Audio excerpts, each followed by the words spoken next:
right,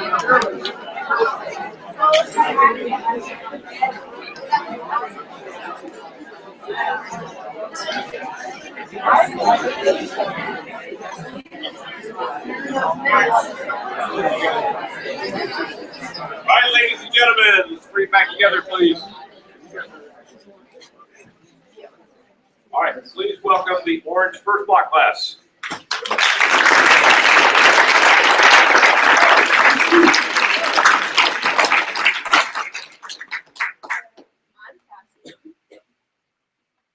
I'm Cassie. This is Paul, Elijah, Luke, and Christian. We decided to do the effects of sulfuric acid on Arabidopsis Orange. Sulfuric acid is very corrosive and acidic acid. We use HO4 and 3. It can be diluted to the individual certain necessary ingredients. In an actual environment, the acidic acid is present through acid rain and the acidic soil. Our hypothesis is sulfuric acid will be added to the plant. It is expected that it will have something very color change or it will die. Okay, the first step for the Arabidopsis experiment was planting the seeds.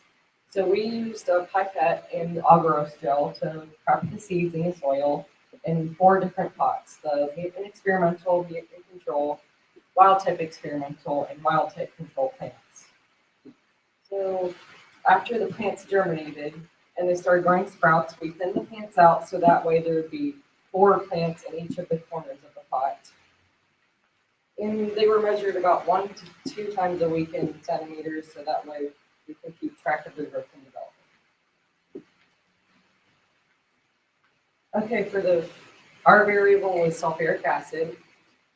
So we spread 25 milliliters of sulfuric acid across the mutant experimental and the wild type experimental plants.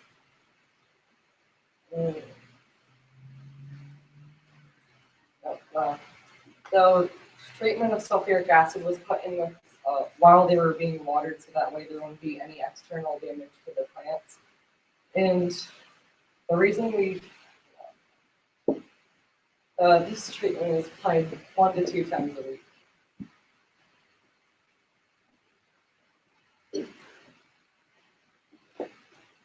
Over the course of the experiment, like he said, we did measure and we observed all the plants about 2 to 3 times a week to see what we would find. And what we found, both qualitative and quantitative, is that while the wild type had an abundantly more amount of seed pods and wider rosette leaf widths, the mutant, they had higher bowl heights, and there's also some sort of pigmentation, coloration, spotting differences between the two. If you look right here at the mutant, you see there's some more of a yellow pigmentation than the wild type. You look very closely. Also with the wild type, you see that it's far more developed than the mutant, and we think that this is because with the AADL gene removed, it would touch that plant to be affected with coloration and development. And this is 25 days after the mutant. Also here with the sulfuric acid, you see some spotting right here at the center that we do not see in the control, and this is the wild type. This is also effective with the mutant right here, the bottom corner, that we do not see in the control. Although this may be a direct correlation with sulfuric acid, we notice that it is only apparent on about 1 or 2 of the plants out of 4, and so we asked why is this happening. So while we were watering the plants, we decided to water the soil and not the plant itself, because direct contact with sulfuric acid may be very detrimental to the plants. But as the rosette leaves got wider and wider, it was becoming more difficult to avoid direct contact. So we think the spotting is not because of the sulfuric acid itself, but maybe just an accident.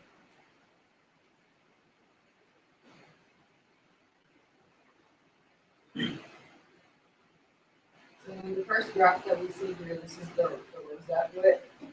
And the wild type, both the wild type plants have their more growth over the mutant plants. And this one, when we got the rosette width, we started these kinds of measurements first bolt height happens. And then right here, the wild type experimental clearly is the tallest one of the ones. And then right here, the mutant controls actually, both of the mutants actually start to catch up. The wild type control right here. And the reason why we think we saw these results is because the AADL1 gene did appear to affect it, but as we go back to the first graph here, it seemed that both of the wild type plants actually seem to be bigger even without the sulfuric acid. So besides the coloration in the leaves difference with the sulfuric acid, it didn't appear to have much of an effect on the growth. So for the bolt type, it appears that the mutant and the mutant control was the biggest, and this may have been because the mutant AADLT was it may have allowed it to grow bigger. And as you can see, the wild type is also bigger, or sorry, the wild type is smaller than the mutant. And the control appears to be bigger than the experimental.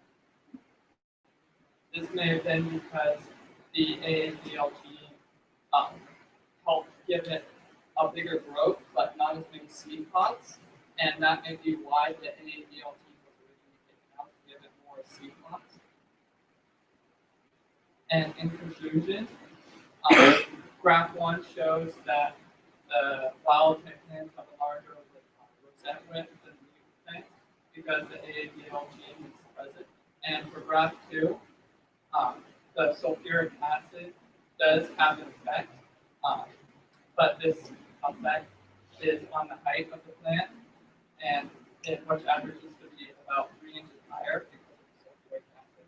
And in graph 3, it shows that the wild type plants have less seed pods than mutant type plants, and some of our factors that may have like messed with the graphs and may have been factors that got in the way of our data were that we put these underneath a lamp, and the position that they were in the lamp may have affected how much light they got, and that may have affected their growth rate. And in addition, one of our plants got water blasted. When we were trying to water it, it got like a huge blast of water, and that would affect it as well. And our hypothesis was that the plants the sulfuric acid would have an effect that would either stunt the growth, give it color discoloration, or just kill it early. And there wasn't really much discoloration other than the spots that was noted earlier.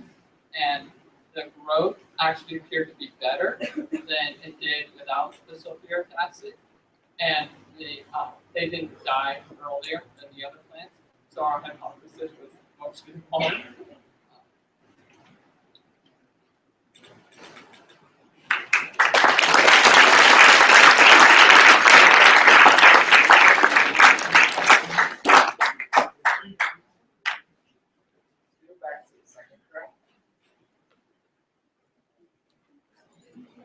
Here.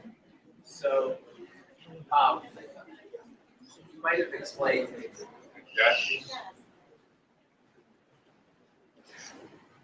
But if you looked at your rosette width, the first graph versus this one here, overall class average, you've got a different trend where your plants, I guess, in the bolt height. And if you go back one slide real quick, you have a pretty clear trend here with experimentals doing slightly worse than your controls. When we go to the next one, you can see that all of a sudden the experimental doing, it looks significantly better. How do we explain that? I guess one way to explain that is maybe maybe the sulfuric acid did cause a little bit of stress on the leaves, and then it started growing faster in bolt height, trying to reach reproductive state before it ended up dying from sulfuric acid. So we didn't see it, I guess, in the first half, but Yeah, like right here, there was still like this is the beginning. I guess this is the beginning, but once once the experiment went on, they started realizing that the sulfuric acid was actually having like an effect on maybe the lesion. They went to more like survival mode, I guess. Over here. On your third graph, did you take the measurement of like how many seed pods there were? Was that taken in one day or over? This was taken in one day near the end of the experiment to see. This is just a measurement that we took one time to see how many seed pods there were at the end of the experiment. In the back, oh, wait. What units do you guys use while you're doing? We use Oh, centimeters. Yeah, centimeters for rosette height and rosette width and bolt height. And then this seed pod number is also from just 2 of the groups out of 4, because some of our groups plants were just dying before the seed pods could really develop a number. So this data is just from 2 groups, so that would be effective data. When you said it was subjected to 25 milliliters of sulfuric acid, was that straight sulfuric acid or was that concentration? It was it wasn't pure sulfuric acid. It was diluted with water to a pH of 4, and then after 4 treatments of of sulfuric acid, it was switched to 3, so that way we could find the bigger difference in the numbers.